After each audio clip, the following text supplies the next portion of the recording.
Hi everyone, जुनून वर्दी PYQ series में आप सभी का बहुत बहुत स्वागत है। मैं सुशांत सर एक बार फिर से आप सभी का स्वागत करता हूं। देखिए, ये क्लास हाईली रिकमेंड रहेगी जीके एसएसबी एस्पिरेंट्स के लिए। आप जम्मू कश्मीर का कोई भी स्टेट लेवल एग्जाम दे लीजिए, आप सभी के लिए मोस्ट हेल्पफुल रहेगी। चाहे आप जेके एसएसबी दे दीजिए, जेके एसएसबी का कोई भी एग्जाम दे दीजिए, या जेके पुलिस कांस्टेबल दे दीजिए, जेके एसआई का एग्जाम दे दीजिए, कोई भी जम्मू कश्मीर का एग्जाम दे दीजिए, आपके लिए मोस्ट इंपॉर्टेंट रहेगी जिस एग्जाम में हिस्ट्री पूछा जाता है। जैसे कि आप सभी को पता है कि हमारी 2 क्लासेस ऑलरेडी हो चुकी हैं। अगर आपने वो 2 क्लासेस नहीं देखी हैं तो पहले वो देख के आइए, देन फिर आप यहाँ पर आना। पहले हमने modern history of Jammu and Kashmir पढ़ा, फिर हमने medieval history of Jammu and Kashmir पढ़ा, देन आज ancient history of Jammu and Kashmir cover करेंगे। ये जो क्लासेस रहेंगी ये एमसीक्यूज बेस्ड रहेंगी और आप सभी को मैं डीपली समझाने की कोशिश करूंगा और एग्जाम ओरिएंटेड आप सभी को यहाँ पर स्टडी मटेरियल देखने को मिलेगा। ठीक है, टॉप 25 क्वेश्चन रहेंगे ancient history of Jammu and Kashmir के। और अभी हमारे ऑफिशियली 2 यूट्यूब चैनल चल रहे हैं, Sushant Bhagat coaching institute Jammu and Sushant Bhagat coaching institute Kashmir. ये 2 यूट्यूब चैनल है। जो सुशांत भगत कोचिंग इंस्टीट्यूट जम्मू वाला है, इस पे आपको स्टेट लेवल एग्जाम की तैयारी तो हम करवाएंगे, साथ साथ सेंट्रल लेवल एग्जाम की तैयारी भी कराएंगे। पर जो सुशांत भगत कोचिंग इंस्टीट्यूट कश्मीर वाला है, इसमें सिर्फ हम स्टेट लेवल एग्जाम की ही तैयारी करवाएंगे। ठीक है, इसमें सेंट्रल लेवल एग्जाम की तैयारी नहीं कराएंगे। सेंट्रल लेवल एग्जाम की तैयारी के लिए आपको सुशांत भगत कोचिंग इंस्टीट्यूट जम्मू वाले पर ही सब्सक्राइब करना पड़ेगा। चलिए शुरू करते हैं आज अपने पहले लेक्चर को। देखिए, पहला प्रश्न जो आ रहा है ancient history of Jammu and Kashmir का। चलिए मैं यहाँ पर आप सभी के बीच में डिस्कस करता हूँ क्वेश्चन में क्या बोला जा रहा है। क्वेश्चन में क्या रहा है कि महाभारत के प्रमाणों के अनुसार, महाभारत के एविडेंस के अनुसार, महाकाव्य काल में जो एक महाकाव्य काल हुआ उसमें कश्मीर क्षेत्र पर कौन शासन करता था। ठीक है, कश्मीर एरिया पर कौन रूल किया करता था। ठीक है, जिसका शासन प्रणाली गणराज्य था, जिसका शासन प्रणाली क्या था, गणराज्य था। ठीक है, क्या था, रिपब्लिकन सिस्टम ऑफ गवर्नेंस था। रिपब्लिकन सिस्टम ऑफ गवर्नेंस था, किनका था, कंबोज का था। हालांकि जब मैं आपको इनकी थ्योरी क्लासेस कराऊंगा, थ्योरी क्लासेस आपको हमारे दोनों चैनल पर देखने को मिल जाएगी। ठीक है, महाभारत परमाणु के अनुसार कश्मीर क्षेत्र पर कंबोज का गणराज्य शासन था, यानी कि रिपब्लिक सिस्टम ऑफ गवर्नेंस था। चलिए क्वेश्चन नंबर सेकंड पर आते हैं। The first historian of Kashmir क्या रहा है, कश्मीर के जो पहले इतिहासकार कौन थे। आपको सारे क्वेश्चन जेएंडके देखने को मिलेंगे, फालतू क्वेश्चन आपको यहाँ पर कोई भी नहीं देखने को मिलेगा।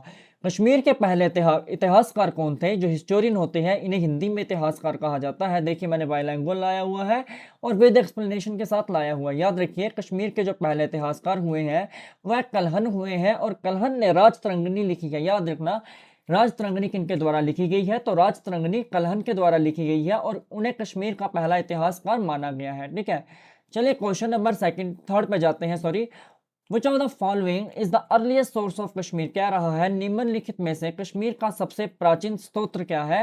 हालांकि यहाँ पर जो ये क्वेश्चन है ये प्रिंट टाइप नहीं हुए हैं, बाकी इसका राइट आंसर टाइप हुआ है। तो याद रखिए, राजतरंगिणी कश्मीर के इतिहासकार सबसे प्राचीन तथा प्रमाणिक स्तोत्र है। क्या है, राजतरंगिणी से हमें कश्मीर के प्राचीन इतिहास के बारे में पता चलता है, जिसे संस्कृत भाषा में लिखा गया है। राजतरंगिणी कौन सी लैंग्वेज में लिखी गई है, तो ये संस्कृत लैंग्वेज में लिखी गई है। चलिए, आपको मतलब होना चाहिए क्वेश्चन से देन आंसर से। आंसर आप सभी को यहाँ पर देखने को मिल गया है, आपको बाकी ऑप्शन से कोई मतलब नहीं होना चाहिए। द लोएस्ट कारेवा किस युग को दर्शाता है। ठीक है, लोअर कारेवा किस युग को दर्शाता है। याद रखिए, जो लोअर कारेवा है ये किस एज को दर्शाता है, किस युग को दर्शाता है। तो याद रखिए, ये पैलेस्टोनिक किसे दर्शाता है, तो ये प्लेस्टोसीन युग को दर्शाता है। किसे, प्लेस्टोसीन युग को दर्शाता है। चलिए, लोअर कारेवा भूवैज्ञानिक रूप से प्लेस्टोसीन युग से संबंधित है। ठीक है, the earliest archaeological site of India कह रहा है, अर्लीस्ट भारत के सबसे प्राचीन, वही मैंने बताया कि सबसे प्राचीन अर्लीस्ट आर्कोलॉजिकल क्या होता है, पुरातत्व साइट स्थल। भारत के सबसे प्राचीन पुरातत्व स्थल कौन सा है, तो याद रखिए बुर्ज होम। क्या है, Burzahom. Option number D is the right answer. Burzahom Kashmir का सबसे पुराना पुरातत्व स्थल है। चलिए क्वेश्चन नंबर 6 पर चलते हैं। Seed of which crop has been found at Burzahom. Burzahom से हमें किस फसल के बीज पाए गए हैं या किस फसल के बीज हमें देखने को मिले हैं? तो लेंटिल्स के, वीट के, बार्ले के। ठीक है, all of this is the right answer. All of this is the right answer. Burzahom में दाल, गेहूं तथा जौ के बीज सभी प्राप्त हुए हैं। क्वेश्चन नंबर 7 पर आते हैं। Which of the following are a few major invention of the neolithic era found in Kashmir. Kashmir में न्यूलिथिक युग की कुछ प्रमुख खोजें कौन कौन सी हैं? तो देखिए, कश्मीर में न्यूलिथिक युग के दौरान सुई, बाले तथा शिकार के औजार मिले हैं। कश्मीर में जो न्यूलिथिक एरा था, यहाँ से हमें क्या चीजें देखने को मिली? यहाँ से हमें सुई, बाले तथा शिकार देखने को मिले हैं। Needles, harpoons, hunting tools, all of this is the right answer. ठीक है, option number D is the right answer. The neolithic skull. देखिए ये क्वेश्चन इंटरेस्टिंग है। क्वेश्चन बोल क्या रहा है? जम्मू कश्मीर में कहाँ न्यूलिथिक खोपड़ी मिली है? न्यूलिथिक खोपड़ी हमें जम्मू कश्मीर में कहाँ देखने को मिली, जिसे उस समय के लोगों के मानव शल्य चिकित्सा का ज्ञान पता चलता है। क्या कह रहा है? The neolithic skull has been found at which place of J&K। J&K में जो न्यूलिथिक स्कल है आपको कहाँ देखने को मिला, जिससे हमें उस समय के लोगों का सर्जिकल प्रैक्टिस ऑफ ह्यूमन ट्रेपटेशन के बारे में पता चलता है। ठीक है, तो बुर्ज़होम में ही है। कहा? बुर्ज़होम में मिली खोपड़ी प्राचीन चिकित्सा ज्ञान का संकेत देती है। वही मैंने आप सभी को बताया। आगे चलते हैं। श्रीनगर का प्राचीन शहर पंद्रीधान किसने स्थापित किया था? श्रीनगर का जो प्राचीन शहर पंद्रीधन किसने स्थापित किया था? तो याद रखिए, अशोका के द्वारा किया है। पंद्रीधन का निर्माण अशोका ने करवाया था। किसने करवाया था? अशोक ने करवाया था। चलिए क्वेश्चन नंबर 10 पर आते हैं। किस मौर्य शासक ने कश्मीर में बुद्ध धर्म फैलाने के लिए मिशनरी नियुक्त किया था? कह रहा है कौन सा मौर्यन रूलर था, कौन सा मौर्यन शासक था जिसने कश्मीर में बुद्धिस्ट मिशनरीज को स्प्रेड करने के लिए स्प्रेड किया था? ठीक है, इस तरह से याद रखिए, किस मौर्य शासक ने कश्मीर में बौद्ध धर्म फैलाने के लिए मिशनरी, यही लिखा हुआ, मिशनरी नियुक्त किया? तो याद रखिए Ashok is the right answer. Ashok ने बुद्ध धर्म प्रचार के लिए मिशनरी भेजे थे। अशोक ने जो बुद्ध धर्म, हालांकि अशोक पहले बुद्ध धर्म को नहीं मानता था, बाद में अशोक बुद्ध धर्म को मानने लग गया था। ठीक है, अपने जीवन के अंतिम समय में अशोक ने बुद्ध धर्म को अपनाया था। ठीक है, चलो अगर आपको मैं एंशिएंट इंडिया पढ़ाऊंगा तो उसमें मैं आपको पढ़ा दूंगा। ठीक है, during whose rule Buddhism was introduced in Kashmir. Kashmir में बौद्ध धर्म किसके शासन काल में आया? कह रहा है कश्मीर में जो बौद्ध धर्म था किसके शासन काल में आया?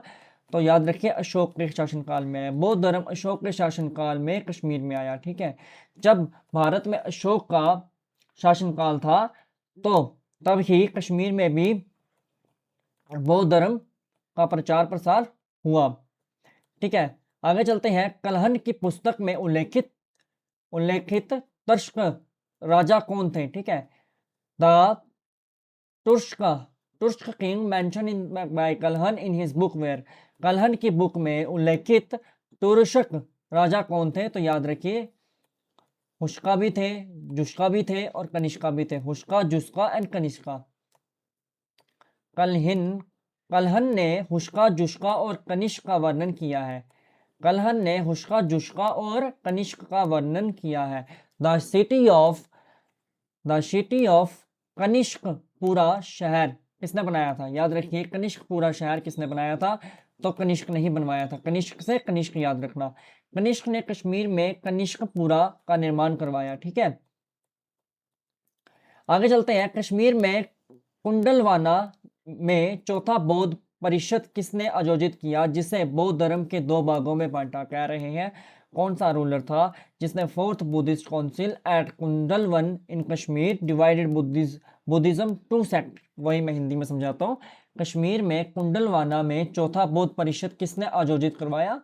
बुद्धिस्ट काउंसिल कुंडल वन में किसने आयोजित करवाई कश्मीर में? जिसने बौद्ध धर्म को 2 हिस्सों में डिवाइड कर दिया। तो याद रखिए कनिष्क ने ही करवाया था।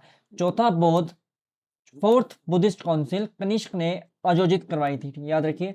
आगे चलते हैं क्वेश्चन नंबर 15 पे। The fourth Buddhist council was held where in Kashmir? चौथा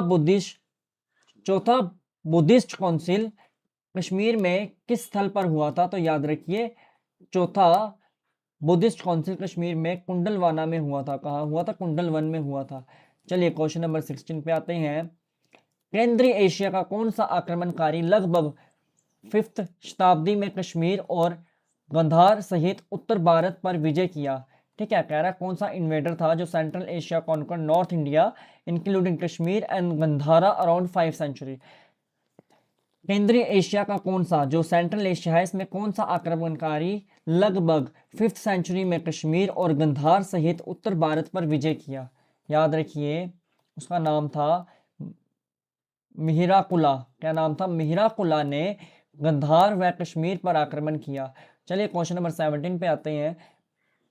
कलहन की राजतरंगी के अनुसार कश्मीर का पहला शासक कौन था?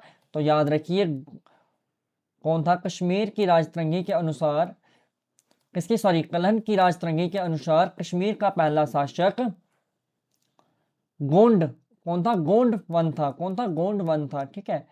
विच of the following founded the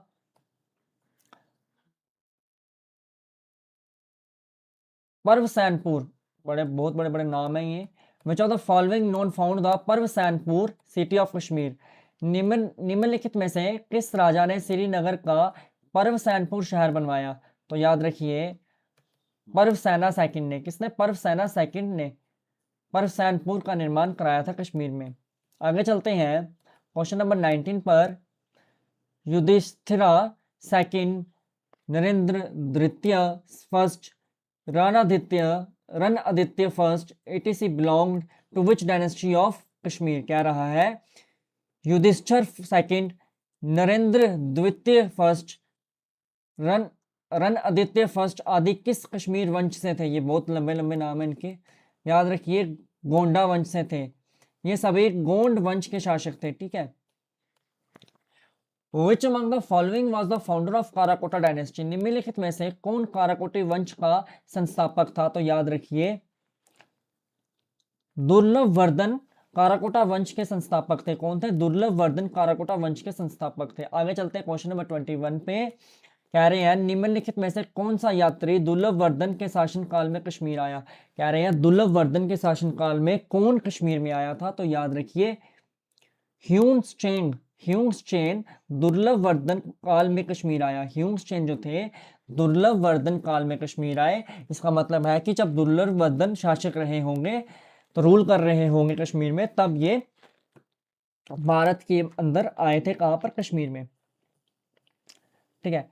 who is known as the Samudragupta of Kashmir? कौन कश्मीर का समुद्रगुप्त कहलाता है? तो याद रखिए ललित आदित्य को उनके समान विजय के कारण कश्मीर का समुद्रगुप्त कहा जाता है। जो ललित आदित्य थे इन्हें उनके समान विजय के कारण इन्हें बहुत ज़्यादा लड़ाइयाँ लड़ी होंगी। ठीक है। रिस्पेक्ट विजय के कारण कश्मीर का समुद्रगुप्त कहलाते हैं। ठीक है।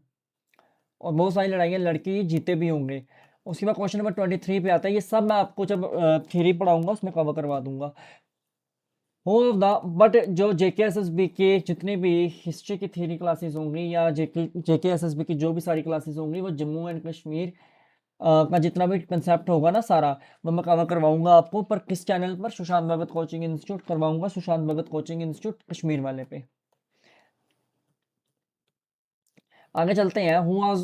Which of the following state were conquered by Lalitaditya? Lalitaditya ने कौन से राज्य पर विजय प्राप्त की थी? तो याद रखिए ललित आदित्य ने पंजाब, लद्दाख और पंजाब में विजय प्राप्त की, लद्दाख में की, कन्नौज में की। देखिए इन्होंने 3 जगह विजय प्राप्त की, तभी इन्हें कश्मीर का समुद्रगुप्त कहा जाता है। ललित आदित्य को तभी कश्मीर का समुद्रगुप्त कहा जाता है। जैसा कि मैंने आप सभी को पीछे बताया कि इन्होंने बहुत सारी लड़ाइयाँ लड़ी होंगी और इन्होंने वो लड़ाइयाँ जीती भी होंगी। इसीलिए ललित आदित्य ने पंजाब, लद्दाख और कन्नौज समेत अन्य क्षेत्रों पर विजय प्राप्त की। इसीलिए इन्हें कश्मीर का समुद्रगुप्त कहा जाता है। ठीक है, दोनों क्वेश्चन समझ आ गए। आगे चलते हैं। जम्मू और कश्मीर में विश्व प्रसिद्ध सूर्य मंदिर मार्टंड किसने बनवाया था? तो याद रखिए ललित आदित्य जी ने बनवाया था। मार्टंड सूर्य मंदिर ललित आदित्य ने बनवाया था। हु स्टार्ट कश्मीर साइविज्म, कश्मीर शैववाद की शुरुआत किसने की थी? तो याद रखिए वासु गुप्ता जी के द्वारा की थी। वासु गुप्ता ने कश्मीर में शैववाद की शुरुआत की। आगे चलते हैं। Spanda Karika the Kashmir Shaivism literary source was written by. Spanda Karika Kashmir शैववाद का साहित्य स्रोत किसने लिखा? तो याद रखिए कलट्टा ने लिखा है। किसने लिखा है? कलट्टा ने लिखा है। स्पंद कारिका कलात द्वारा लिखित कश्मीर शैववाद का साहित्य स्रोत,